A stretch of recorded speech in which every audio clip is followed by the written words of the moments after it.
Hola, yo voy a explicar la carótida interna. La carótida interna se origina de la carótida común y se divide en 7 segmentos. Nuestro primer segmento es la C1 cervical. Es a la altura de la tercera cervical en donde se bifurca la arteria carótida común. Va a estar relacionada con la vena yugular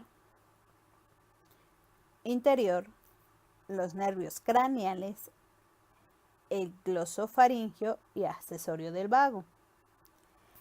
Va a subir nuestra carótida interna hasta llegar al C2 o petroso. Aquí la arteria carótida interna entrará en la cavidad craneal de los conductos carotídeos en las porciones petrosos de los huesos temporales y estará rodeado del plexo simpático carotídeo. Después va a pasar por el agujero rasgado donde se relaciona con el gánglico trigeminal. Aquí se le llama C3 o rasgado. Continúa nuestra carótida por los senos cavernosos y va a llegar a tener relación con los nervios oculomotor, troclear y abductor, al igual manera con las ramas 2 y 3 del nervio trigémino y pasando lateralmente por la glándula hipófisis. A este segmento se le llama C4 o cavernoso. De ahí va a dirigirse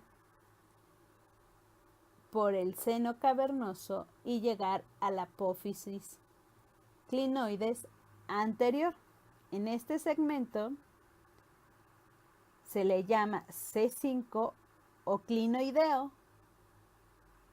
Continuará nuestra arteria hasta llegar a la clinoides anterior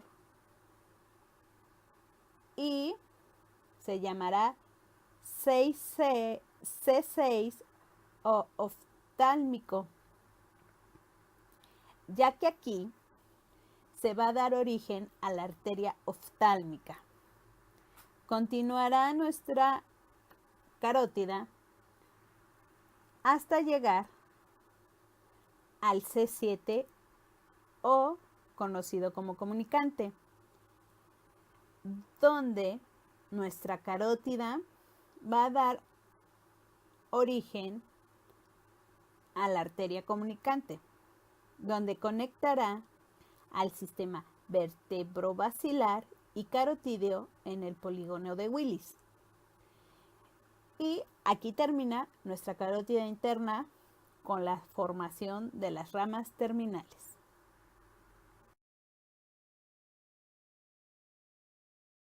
La irrigación del encéfalo se divide en sistema anterior o carotídeo y el sistema posterior o vertebrobasilar.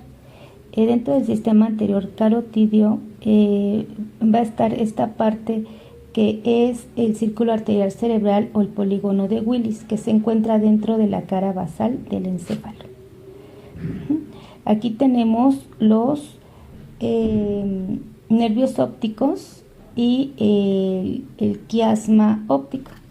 Este nos sirve de referencia porque del lado lateral vamos a encontrar a la arteria carótida interna, la cual se va a dividir en dos ramos terminales, que es la arteria cerebral media, que esta no forma parte del polígono, pero porque profundiza hacia la cisura lateral o de Silvio.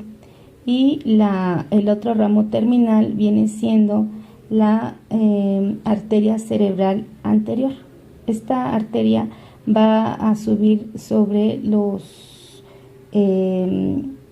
nervios ópticos hacia la cisura interhemisférica. La arteria comunicante anterior va a unir estas dos arterias cerebrales anteriores. También se le conoce a la arteria comunicante anterior como el segmento A1 de la arteria cerebral anterior. Antes de la división de la arteria carótida interna, vamos a encontrar a la arteria comunicante posterior y a la arteria cerebral posterior. Estas limitan la arteria basal. Esta no forma parte del polígono de Willis.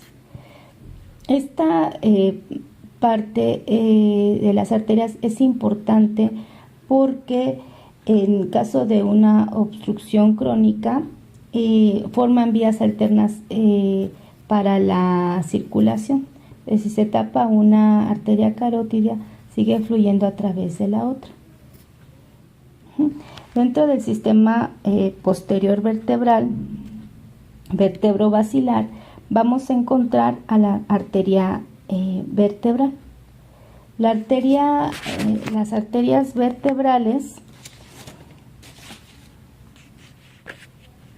se originan dentro de los segmentos preescaléricos de las arterias subcláneas. Estas ascienden por los agujeros transversales de las 6 primeras vértebras cervicales hacia el atlas.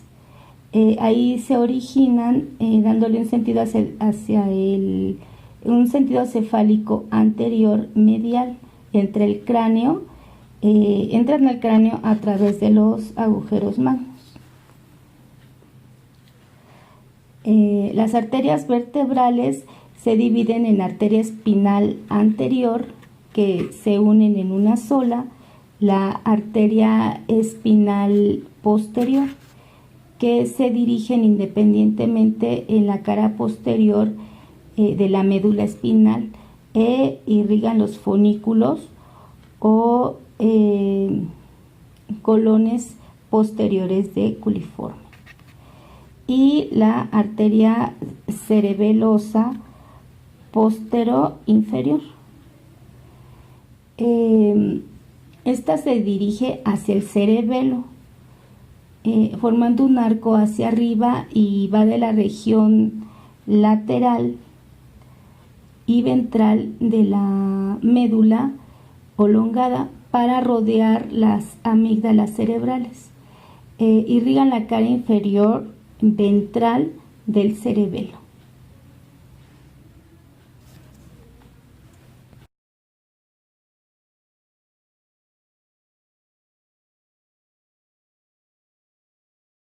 Está compuesto por un sistema superficial y un sistema profundo.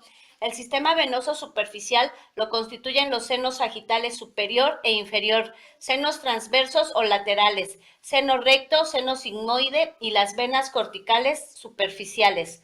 Trolar, la V, cortical frontal y cerebral media, y es la vía de drenaje del córtex y la sustancia blanca subcortical. La vena cerebral interna, seno longitudinal superior, seno recto y seno transversal y sigmoide. El sistema venoso profundo está compuesto por las venas cerebrales internas, las venas basales de Rosenthal, la vena de Galeno y las venas subependimarias, la vena de Galeno y el seno sagital inferior, que recorre el borde libre de la hoz del cerebro, convergen en la prensa de erófilo o torcular, de la que salen los senos transversos. Estos senos son asimétricos, con frecuencia en el 60% de la población, que es dominante, el derecho, en el 25% el izquierdo, y solo el 15% son simétricos.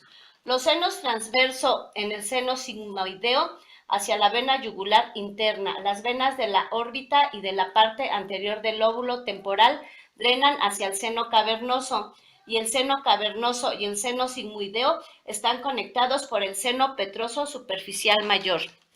Inferior sagital, vena de Galeno, superior cerebral, vena temporal superficial, vena malar y vena facial.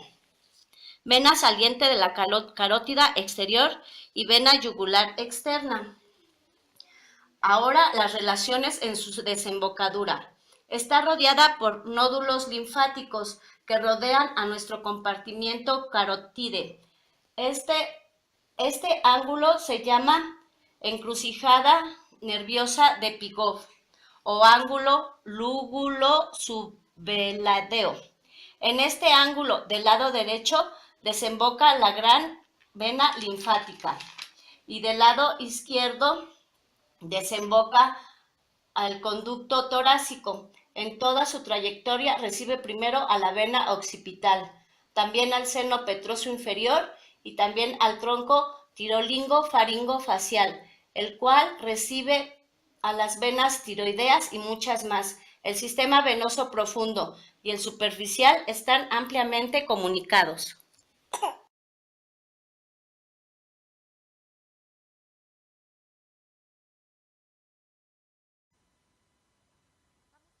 De los agujeros que comunican los ventrículos por donde fluye el líquido cefalorraquídeo. Está el foramen de Monro o agujero de Monro, que comunica el tercer ventrículo y los ventrículos laterales del cerebro, y por ahí fluye el líquido cefalorraquídeo y luego pasa al acueducto de Silvio. Tenemos el acueducto cerebral o de Silvio, que es el conducto comunicante entre el tercer y cuarto ventrículo cerebrales por donde circula líquido cefalorraquídeo. También tenemos el foramen de Magendie, que es un orificio central ubicado entre los dos agujeros de Luschka. Pone en contacto el líquido cefalorraquídeo con un amplio espacio subaracnoideo. Y el foramen de Luschka o el agujero de Luschka son orificios situados en los dos ángulos laterales del cuarto ventrículo y están en estrecha relación con el agujero de Magendie. Son el espacio por donde fluye el líquido cefalorraquídeo al espacio subaracnoideo. Los senos son espacios venosos que drenan la sangre del cerebro y los huesos del cráneo. Se ubican entre dos capas de dura madre, estas dos, y están recubiertos por endotelio, que es continuación del que tapiza las velas. En su interior contienen numerosas trabéculas irregulares de tejido fibroso y carecen de válvulas. Su forma suele ser triangular o irregularmente cilíndrica. Y las paredes son inextensibles y resisten al colapso. La sangre circula desde un seno a otro por diferentes presiones.